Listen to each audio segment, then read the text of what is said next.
It is June 2028. The unemployment rate just crossed 10%. The stock market has plummeted by 38%.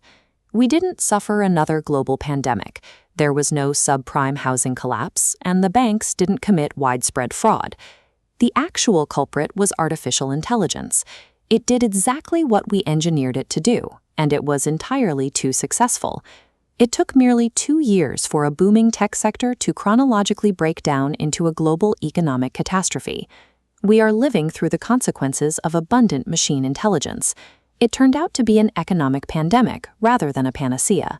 This animated graph shows corporate profits skyrocketing, while human wage growth sharply diverges downward. Record profits were driven entirely by massive AI investments. Economists called this gap ghost GDP, output that never circulates through the real economy because AI agents don't buy groceries or pay rent. For all of modern economic history, human intelligence was the scarce, premium input. Our entire financial system was built around paying a high price for a person's ability to analyze, create, and coordinate. So what happens to a consumer-driven economy when that formerly scarce intelligence becomes widely abundant and virtually free?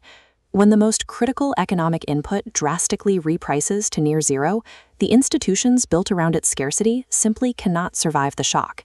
The first domino fell in late 2026. Agentic coding tools, AI systems capable of independently writing, testing, and deploying software, became capable enough to trigger mass layoffs across the tech and white-collar sectors.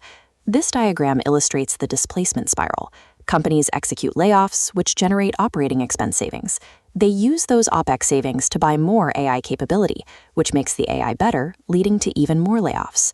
By early 2027, the next domino fell, and autonomously shopping and making purchasing decisions on behalf of consumers. These agents eliminated human habitual loyalty by constantly optimizing every purchase for price and speed. This instantly hollowed out the business models of apps like DoorDash and travel aggregators, which relied entirely on our laziness. Then we saw the escalation to machine-to-machine commerce. AI agents deployed stablecoins, digital currencies pegged to the US dollar, circumventing standard credit card interchange networks to avoid their transaction fees. Trillions of dollars of enterprise value had been built entirely on monetizing human limitations, friction, and tedious tasks. All of it evaporated overnight. The contagion quickly spread to the broader economy. Displaced white-collar professionals represent an enormous multi-billion-dollar loans backed by software companies' recurring revenue began to default because AI agents had completely erased the underlying software products they depended on. This led to the cracking of the ultimate economic pillar in 2028, the $13 trillion residential prime mortgage market. Unlike the 2008 crisis, these were not subprime loans. These were prime borrowers with stellar 780 FICO credit scores, whose future earning potential had been permanently erased. A FICO score is a metric used by lenders to evaluate the credit risk of an individual. The entire mortgage market assumes steady 30-year employment. Millions of people borrowed heavily against a human-centric future that they can no longer afford to believe in. The government's ability to respond was paralyzed by a fatal flaw. The U.S. tax system is essentially a tax on human time and labor, which machines do not pay.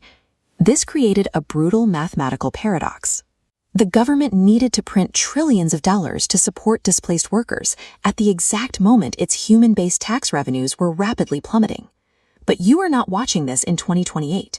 It is the present day, and the canary is still alive. We must stop asking what hypothetical new jobs AI will create. Instead, we have to start aggressively restructuring our taxes, debt, and mortgages for an automated world. The economy will eventually find a new equilibrium. Whether we proactively build these new frameworks before the system collapses is the only question that matters.